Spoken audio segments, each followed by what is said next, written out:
Hello everyone. आज हम पढ़ने जा रहे हैं आशुतोष राणा द्वारा लिखित राम राज्य के पहले चैप्टर कैकेयी का पार्ट 2। सुमित्रा और श्रुतकीर्ति के विदा होने के पश्चात कैकेयी महल के अस्तबल में पहुंची। उसने देखा कि शत्रुघ्न का सबसे प्रिय घोड़ा पवन अपने स्थान पर ही बंधा हुआ है।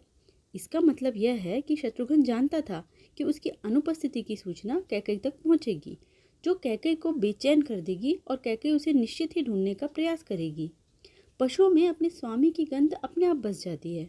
वे गंध के सहारे अपने स्वामी तक सरलता से पहुंच जाते हैं। इसलिए शत्रुघ्न पवन को अस्तबल में ही छोड़ गया। वह चाहता है कि माँ पवन के सहारे उस तक पहुंचे, ताकि माँ को शत्रुघ्न को ढूंढने में कोई कष्ट न हो। ये बच्चे कितने अच्छे से अपनी माँ के चित्त को पहचानते हैं। इस सुपरिचय का विचार आते ही कैकेयी अस्तबल की नीरवता में भी मुस्कुरा पड़ी। नीरवता का अर्थ है शांति, सन्नाटा। तभी कैकेयी को अश्वशाला अधीक्षक का स्वर सुनाई दिया। महारानी की आज्ञा हो तो रथ तैयार करूं? कैकेयी ने कहा, नहीं, मैं पवन की सवारी का आनंद लेना चाहती हूँ, तुम विश्राम करो। कैकेयी शत्रुघ्न के सबसे प्रिय घोड़े पवन के पास पहुंची। अपने स्वामी की माँ को अपने सम्मुख देख पवन आनंद से झूमने लगा। कैकेयी ने बहुत लाड़ से उसकी गर्दन, उसकी पीठ पर अपना स्नेहसिक्त मतलब प्रेम से डूबा हुआ हाथ फेरा और उसकी गर्दन में अपने दोनों हाथ डालकर कुछ देर तक पवन के माथे पर अपने माथे को रखकर शांति से खड़ी रही। पवन एक आज्ञाकारी बालक की भांति चुपचाप खड़ा रहकर कैकेयी के मनोनिर्देशों को सुनता रहा। पवन पर सवार होने के बाद कैकेयी का मस्तिष्क बहुत तेजी से शत्रुघ्न के भाव स्वभाव का पुनर्मूल्यांकन करने लगा और सोच रहा था कि इस समय शत्रुघ्न कहाँ हो सकता है। जब भी कैकेयी व्यथित या किसी अंतर्द्वंद मतलब मानसिक संघर्ष से ग्रसित होती, तब बिना किसी प्रयास के उसकी बुद्धि और विवेक के बीच वार्तालाप आरंभ हो जाता था। कैकेयी की बुद्धि ने कैकेयी के विवेक से प्रश्न करना आरंभ कर दिया। मनुष्य का सबसे बड़ा शत्रु कौन होता है? मनुष्य के हृदय में उत्पन्न होने वाली शंका ही उसकी सबसे बड़ी शत्रु होती है। ऐसा कौन सा स्थान है जहाँ शंका को स्थान नहीं मिलता? प्रेमी का चित्त। प्रेमी के चित्त में किसका वास होता है? निर्भयता का। निर्भय कौन है? शंका रहित व्यक्ति। शत्रुघ्न का अर्थ क्या होता है?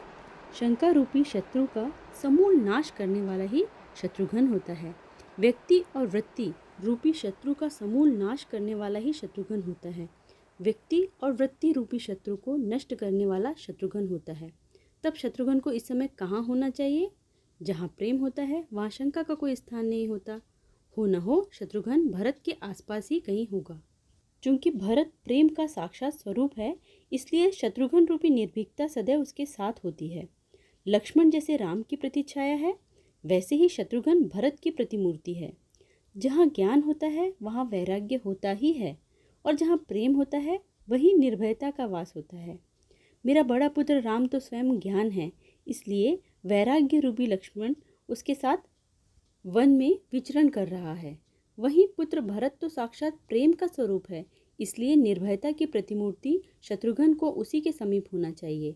इस विचार के आते ही कैकेयी ने पवन को नंदीग्राम की ओर मोड़ दिया। रात्रि की शांति में पवन हल्के कदमों से दुल की चाल में चल रहा था, क्योंकि वह समझ रहा था कि इस समय उस पर सवारी करने वाली अवध राज्य की राजमाता है और किसी भी माँ को अपने बच्चों की निद्रा में व्यवधान बाधा उपस्थित करना रुचिकर नहीं होता। अयोध्या पीछे छूट चुकी थी, जनशून्य क्षेत्र आरंभ हो चुका था। कैकेयी इस सत्य को जानती थी कि जब कोई राज्य राजा विहीन होता है तो असामाजिक तत्वों और अराजकता में वृद्धि होती है। इसलिए सतर्कता के साथ किंतु निर्भीकता पूर्वक आगे बढ़ रही थी। आगे की कहानी देखते हैं कैकेयी पार्ट 3 में। तो मिलती हो अगले वीडियो में। तब तक के लिए खुश रहिए और दूसरों में भी खुशियाँ बांटिए।